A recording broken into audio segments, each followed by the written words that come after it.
মতলব উত্তরে দশানী মোহনপুর উচ্চ বিদ্যালয়ের এসএসসি পরীক্ষার্থীদের বিদায়ী উপলক্ষে মিলাদ ও দোয়া অনুষ্ঠিত হয়েছে। বিস্তারিত থাকছে মোহাম্মদ তুহিন ফয়েজের প্রতিবেদনে। মতলব উত্তর উপজেলার দশানী মোহনপুর উচ্চ বিদ্যালয়ের 2026 সালের এসএসসি পরীক্ষার্থীদের বিদায় উপলক্ষে বার্ষিক মিলাদ ও দোয়া অনুষ্ঠান অনুষ্ঠিত হয়েছে।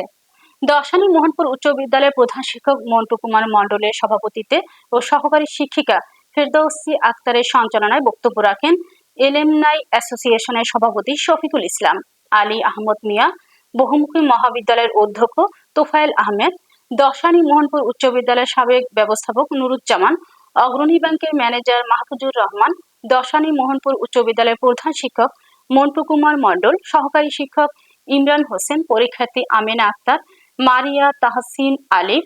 আলোচনা সভা শেষে মিলাদ ও দোয়া অনুষ্ঠিত হয়।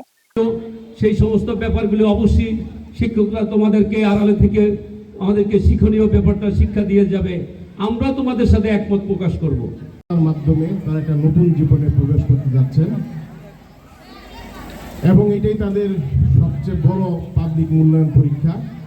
And there's little work to do, but the work we must do is to near. এই পৃথিবীতে আমাদের সবারই কিছু না কিছু করার আছে। তো কারোর জন্য বড় কাজ আছে, কারোর জন্য ছোট কাজ আছে, কিন্তু আমাদের কাছে যে কাজটা আছে সেই কাজটা আমরা সবাই করব। আর সেই কাজে যদি আমরা সফলতা লাভ করতে পারি তাহলে সেই বিশ্বকবির সেই কবিতাটা মনে পড়ে যায় যে পুরো সেই প্রেক্ষিতে আমার বিদ্যালয়েরও অনেক পরিবর্তন হয়েছে। এই নদীর সঙ্গে তুলনা করলে আমার এই স্কুলের অনেকটা সাদৃশ্য পাওয়া যাবে।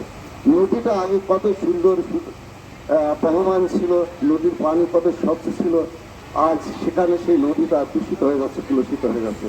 সেই রকম আমাদের বিদ্যালয়ে কিছুটা হয়তো দেখা যাচ্ছে যে অবনতি এসেছে, কিন্তু আমরা এই সকল বাধা কেটে আমরা আমাদের অভিষ্ট লক্ষ্যে পৌঁছে যাব এবং আমি আশা করি আমরা জয়লাভ করব।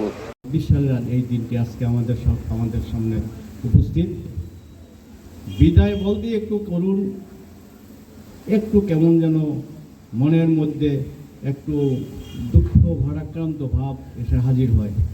আসলে তোমাদের এই বিদায়টা কিন্তু সেই বিদায় না।